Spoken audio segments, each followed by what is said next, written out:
Hi, Godfather of Anxiety here. For my latest video, I just wanted to discuss potential roadblocks to recovery from anxiety spectrum disorders.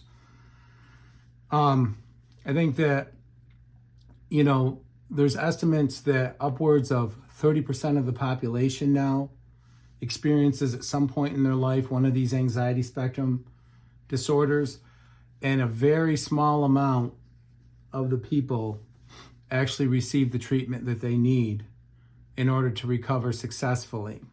So I feel like it's a really good video to do, because the last thing you want is to lose years of your life being held in a prison that you didn't need to stay in. And it's not an imaginary prison. Anxiety spectrum conditions are real, okay? So let's get that out there. This is not these electrical impulses. This is the same as if you had cancer, a broken bone, anything else. But just like those things require treatment, so do these mental health conditions. So that's the first roadblock I want to discuss, is the failure to receive treatment. There's a lot of things that could cause this. It could be pride. I'm a man. Men in general, at least in Western civilization, are encouraged to be strong. And especially specific cultures, you're supposed to be strong, you're the provider.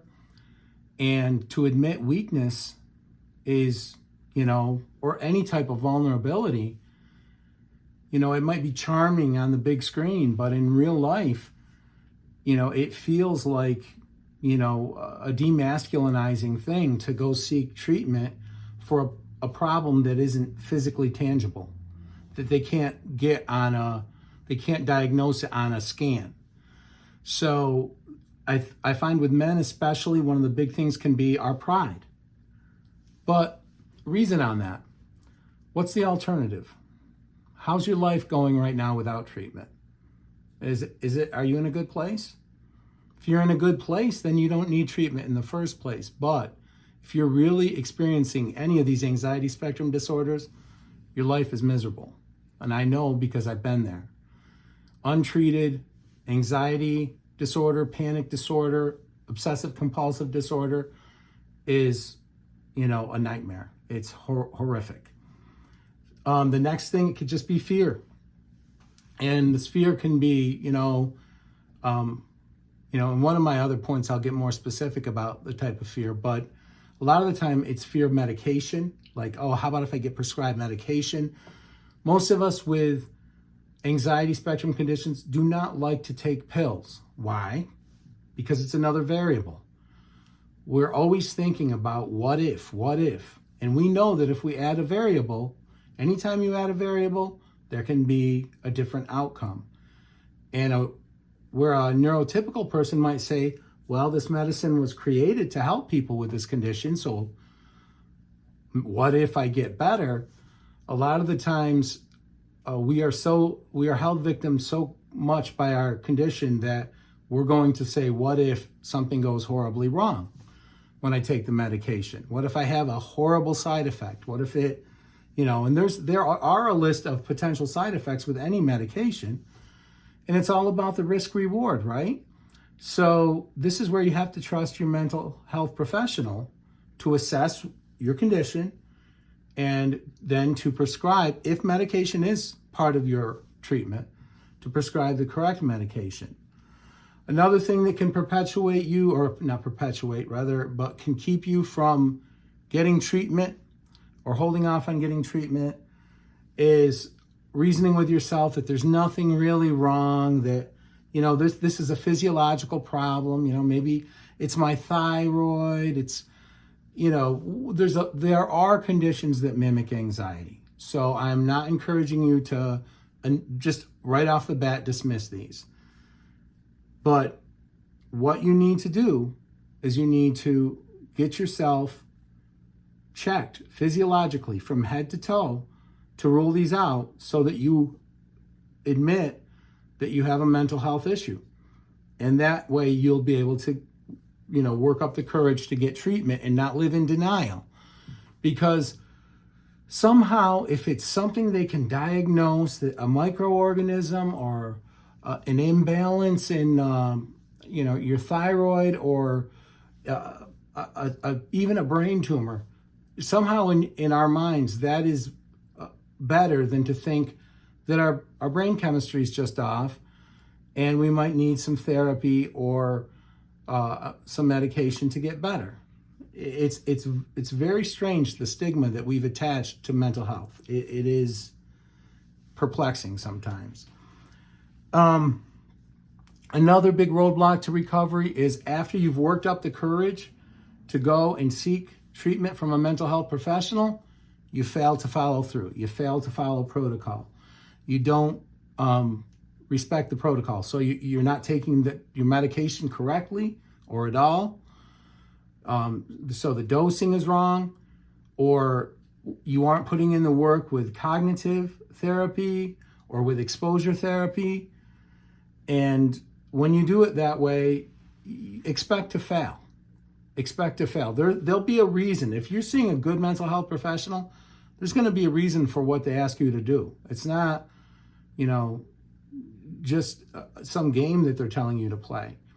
And, from personal experience, I can tell you that the more closely you follow their advice, the better your outcome will be, especially when it comes, if they prescribe you medication.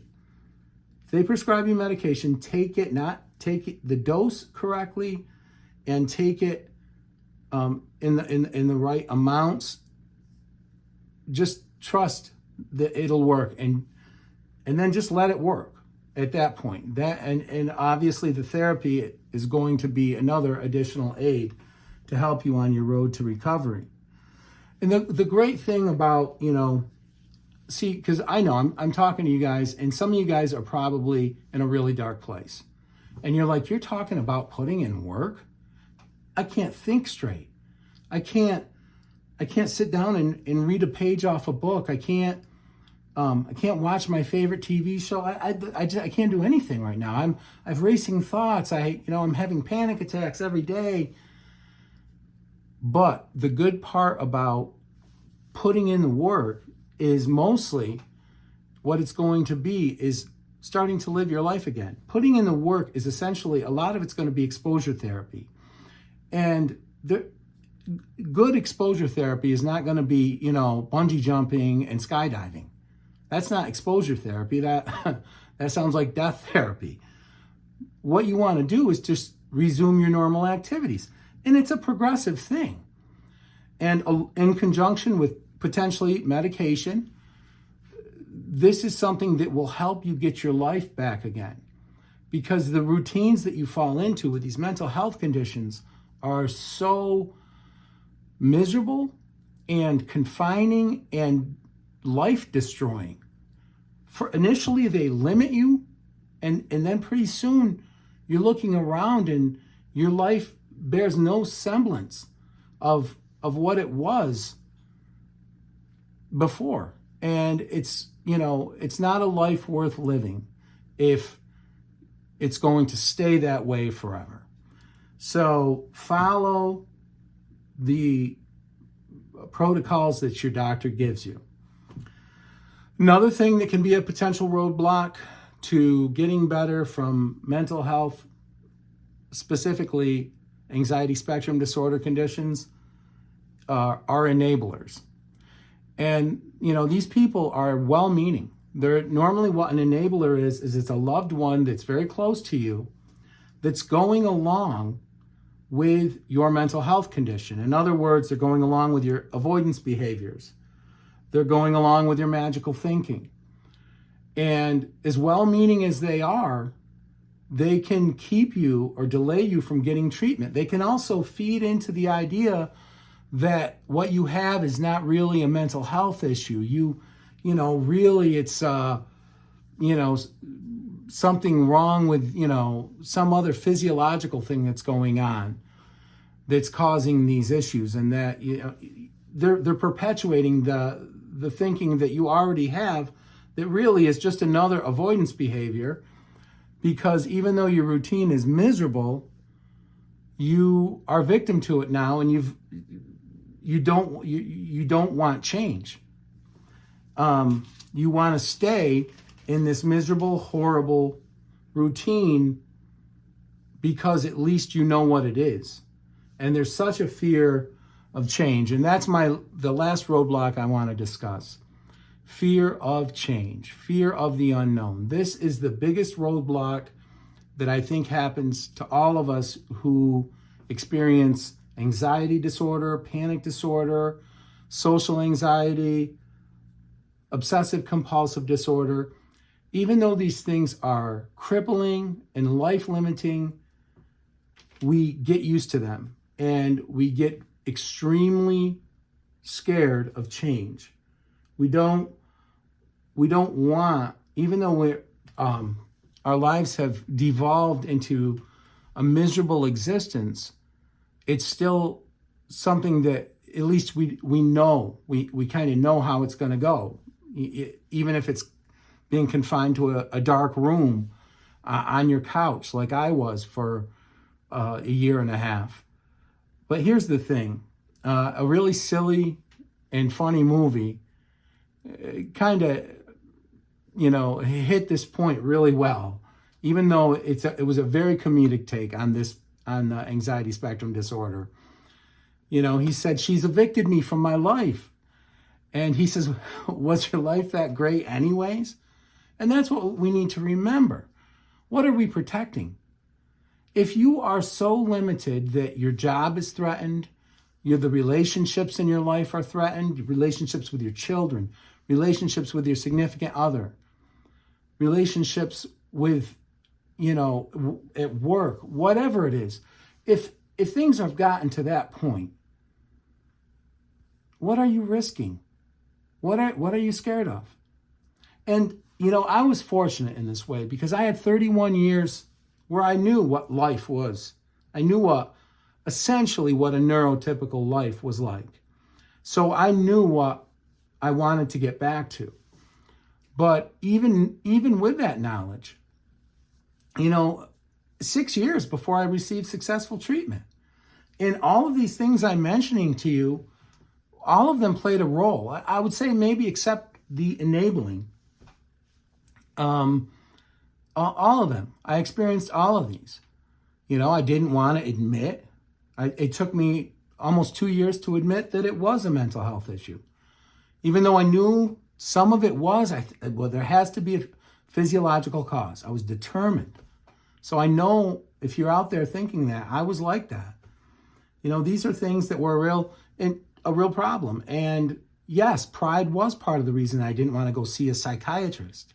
I mean, I was like, that's for, crazy people. And, this isn't a psychotic episode, but that's not the truth. And had I put my pride aside sooner, had I admitted that it was a mental health issue sooner, I would have lost less years off my life where I was experiencing panic attacks constantly, struggling, working just enough to keep my job and struggling to provide for my family because of the limiting nature of these conditions. This is not a joke. You're going to need to get professional help. If your life is being changed and altered in important ways, like your relationships with your family, relationships, work relationships, your ability to do your job, you even getting joy out of anything. If that's happening to you, you need to see a mental health professional. You need to. You owe it to yourself because the most precious commodity we have is our time and our energy to live our lives. And this is what these conditions rob you of. You spend all of your mental energy on things that are nonsensical, make no sense, and are detrimental even have the potential to shorten not just your quality of life, but even your quantity of life if you let them go untreated. So then just very briefly, how do you overcome these things that I've mentioned as far as potential roadblocks to recovering from anxiety spectrum conditions. Number one, put your pride aside, or whatever else is inhibiting you or keeping you from going and getting treatment. Go get treatment. Go see a mental health professional. If for some reason the person you initially see gives you a bad vibe in some way, and I have another video discussing that, then go see another one, but don't give up on it. Get yourself in line with a good mental health professional. Number two, follow their protocols. If they do prescribe you medicine, take it faithfully and take it dosage-wise the way they say to take it, the time of day they say to take it, whatever. Follow the protocols. Also, follow the protocols when it comes to therapy. A pill, although a pill might really start to help you, because a lot of them do, initially especially. Certain medications will work really well initially, but you can't remain stagnant. You can't. You have to put in the work. You have to stretch out. Your life, whether you realize it or not, has gone from this really wonderful and, enriching experience where you're able to, live your life. You take all these things for granted, and it's become, if you're like how I was, it becomes a prison cell. You don't really want to go anywhere. So you don't want to do too much. You don't even have the ability to do too much because you don't have the mental energy or the emotional energy to do very much. So follow their protocols with meds and treatment. And when you start to feel better, don't just rely on that. Put in the work. Do the cognitive therapy. Do the exposure therapy. Put in the work. Start living your life again, which that's essentially what the work will be, is just stretching out and starting to do the things that you always used to do prior to the condition. And if you don't have a template, if you've had these conditions for as long as you can remember, well, just trust yourself. Trust that it's going to be better on the other side. Life is always better when you can get more experiences, when you can form more relationships. It's, that's the essence of living, is the relationships that you form. And when you're stuck in a prison in your mind, you're not going to form any new relationships. You're not going to go places. You're not going to be able to travel. So, this is, don't be, if you have had these conditions since you were young, don't be scared to not have them or to have them a lot less. Because take it from someone who's been in both places, it's way better when these conditions don't run your life. When they're just something that you need to work on and maintain in the background and pay attention to, because we can fall back into bad habits. That life is so much better than the life of, being trapped, having everything have to be set up around your mental health condition. That is a terrible life. Just terrible. So, Also, if you do have an enabler, it's going to be on you to have them not enable you. So, in other words, if they've come to say, well, yeah, maybe you really do have an underlying health condition causing this, and they're going along with changing everything to fit your mental health condition, then you're going to have that conversation. First, you're going to have to go get treatment, but then you're going to have to say, no, this is a mental health condition. This is what I have. And you're going to have to get them to stop changing things and just basically go back to living life normally, and then you have to get with the program. And, this isn't something that has to be, immediately enforced in every way, because that's not how your therapy is going to work. Like I said, you're not going to go from, not going anywhere to going to a huge stadium. That won't work out well. You need to work yourself up. And whoever this loved one is who has maybe helped or adjusted things for you, so to accommodate your mental health condition, have them come along gradually too. If they really love you and care about you, they will. They'll realize that some of the adjustments they were making weren't helping you and it was perpetuating your condition. So, and just finally, don't be scared to live. As I already mentioned, don't be scared to live. Life is meant to be lived. It's not meant to just be sat around and viewed on a screen. It's certainly not meant to be huddled in the fetal position on your couch, having panic attack after panic attack, racing thoughts, feelings of impending doom, and that sick feeling in your stomach and chest. And I know that many of you who experience these mental health conditions will know what I'm talking about. I remember waking up for about 30 seconds in the morning and not having that when I first started having these conditions and thinking, it's gone, it's gone. And, by the time I went to the bathroom in the morning, that feeling, that knot would be back. So don't be scared to live. Embrace change. Change can be a really good thing, especially if we're locked in a prison that has been created by a mental health condition. I promise you, the change is not going to be bad. You'll have that moment when you're recovering where you're like, just this immense feeling of gratefulness where like, finally, I'm living my life. I'm forming relationships. I'm going places. I'm doing things. I'm not dependent on all these crazy either rituals or things that need to be a certain way. And I'm telling you guys, it'll be worth it. And that's the whole point. That's the whole point of why I started this channel. I want people to realize what's going on, what's wrong with them. I want them to get the help they need, and I want them to be able to live their lives. I want them to be able to be there for their families, to be there and to be able to, accomplish their work, whatever that might be. And, I lost so much time.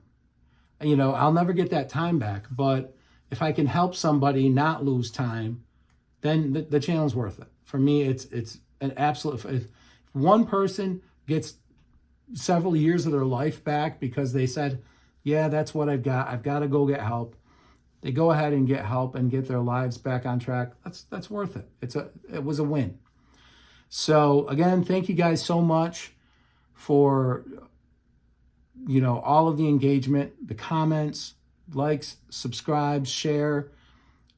And if you know anybody or you're that person that's experiencing one of these mental health conditions, share the channel with that person. Or if it's yourself, watch some of the videos I've already made. I think they'll be helpful. I think they'll be insightful. I think you'll realize some things that maybe you didn't realize, because some of this stuff took me a long time to admit. Some of this stuff took me a long time to come to terms with. We get so set in our ways, and, it can be a bad thing. Courage of conviction is a good thing, but sometimes our pride can be a downfall as well. So anyways, thank you so much for watching, and until my next video, take care.